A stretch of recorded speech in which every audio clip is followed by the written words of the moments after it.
Mm. Namaste. Namaste, and welcome to this beautiful day of um, our evening for me of journey into Dakini Pure Lands. And on my journey, I've been thinking about it for a little while, and then, well, I decided I'm going to do it. I'm going to go take a plane and go to the ocean because the ocean has been calling me, and other things connected with the ocean or people has been calling my heart to come. And here in the middle of COVID, I got onto a plane for the first time in a really long time, and I'm feeling so sensitive. And I got on the plane, and yeah, it was quite intense. It was quite intense. There was first this other or deepest aspect of me that has seen different parts of existence.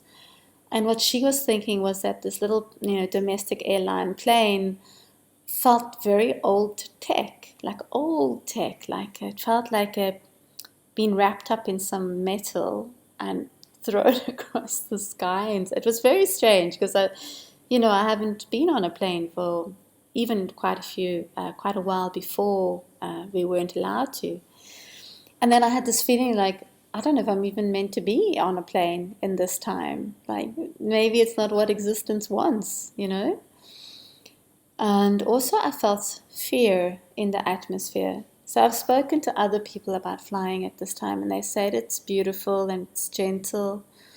But I felt other things. I felt a layer of fear and yeah, like strangeness, like wow, I'm in such an old machine. And it was quite interesting for me to have my experience. Like, yeah, this is not quite how flying technology really is. Like, it can go much further, kind of thing.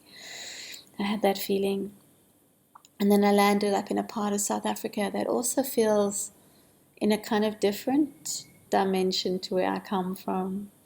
And I landed up at this beautiful ocean. Oh, it's such a beautiful ocean. It's like I can't blues and blues and blues and warmth and softness and just yeah, really, really lovely. And meeting some very beautiful beings that are also quite unusual and just enjoying, yeah. So that's where I am, and we had a very interesting part of our conversation. And I asked you a very strong question yesterday, a really strong one. And I don't think anyone's answered yet. I haven't checked quite lately, and the question was, we were talking into this very, very difficult energy of the feminine that I named and called the whore. Yeah? The part, the one who desires. The one who desires. In the ancient way, she was understood as the one who desires. And on our planet, she's been very misunderstood, really misunderstood.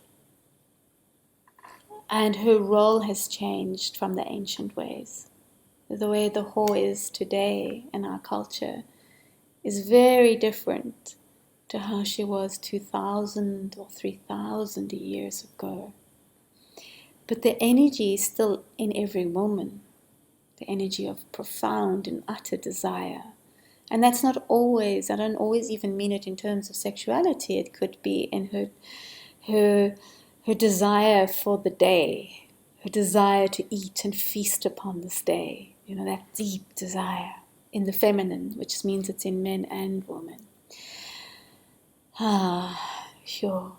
And the question to you that I posed is,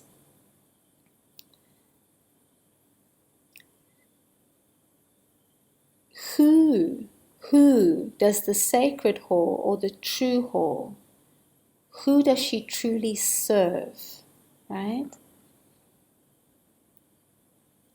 Who does she truly serve? What does she truly serve? Who is her master? Who is her master?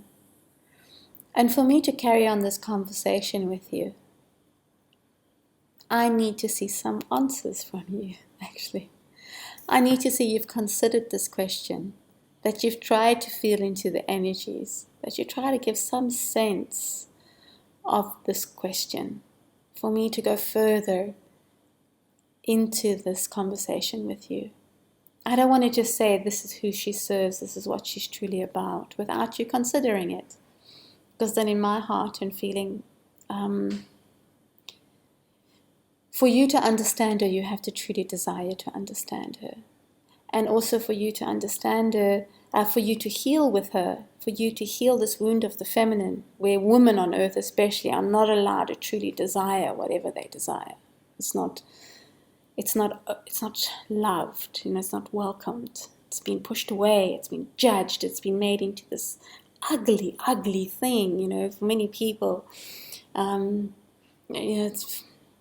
The whore is an ugly thing. Yeah.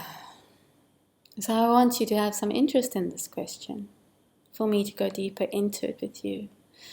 Because remember, we have been exploring the wound of the masculine, right? The wound of the sacred masculine, around the great heart of the masculine, which on earth right now, what we see it manifesting is in the broken heart of men. And men can't turn into that. They can't honor they have a broken heart. They can't say, yeah, that's me. I have a broken heart. I want to feel that. I want to find a way to heal my heart, my beautiful, beautiful heart. So we've been talking about the wound of the masculine. And we're talking about the wounds of the masculine and the wounds of the feminine, so that we can start to embrace, understand, open to love, the great, what I call the Mahamudra, the great understanding, the great position of our being when we turn into the deepest truth of existence, the Mahamudra, the great love-making. Yeah? And for us to turn into the great love-making, we must begin to really understand the wounds, because the great love-making is between the masculine and feminine, between God and Goddess. That's where it's going to happen, right? That's what gives birth to galaxies.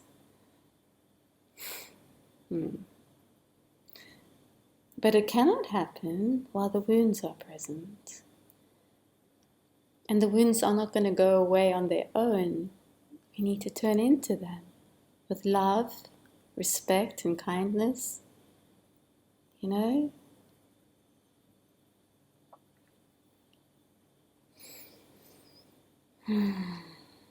Like I can just feel yesterday I was speaking into the kind of modern day version of the whore, the prostitute, and I was being a bit judgmental. I think, in my view, I was like, I wasn't being so. But the truth is, I'm not really. I just know there's another way. But like when a man goes to a prostitute and gives her a coin so he can have an ejaculation, And I was like, in the old way we would have found that so strange. And it might have sounded like I was. And maybe I was a little. But I'm not really. I understand. There's so many ways we try to heal.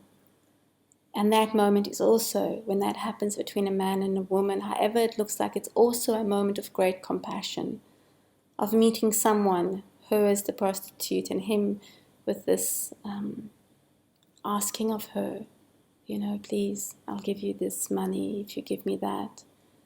There's a compassion there too, just where people are in that moment. But yes, in this conversation, I am also inviting us to really begin look into our wounds in a new way, the heartbreak of the masculine. And this energy I refer to as whore, the one who desires. Desire itself of the feminine is not allowed to exist on our planet in her, in her abundance, in her outrageousness sometimes. And these I would love us to look at. And for us to look at them in this moment, I've asked you this question.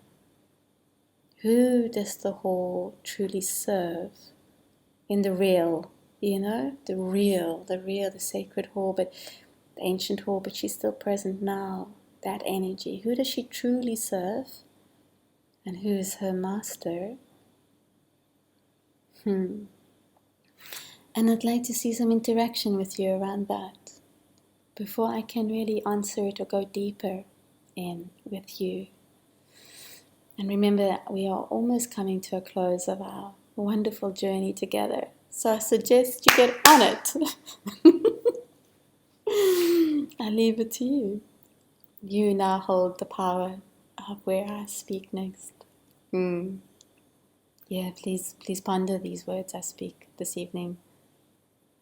There are many rich teachings in them around the healing of the masculine and feminine and the potential of the great love-making, the great Maha Mudra. Yeah. I have the ocean behind me. I feel like the ocean. I hope you might get some ocean, like ocean breeze, ocean feeling, yoni ocean, great mother ocean may come to you in this conversation. I hope so.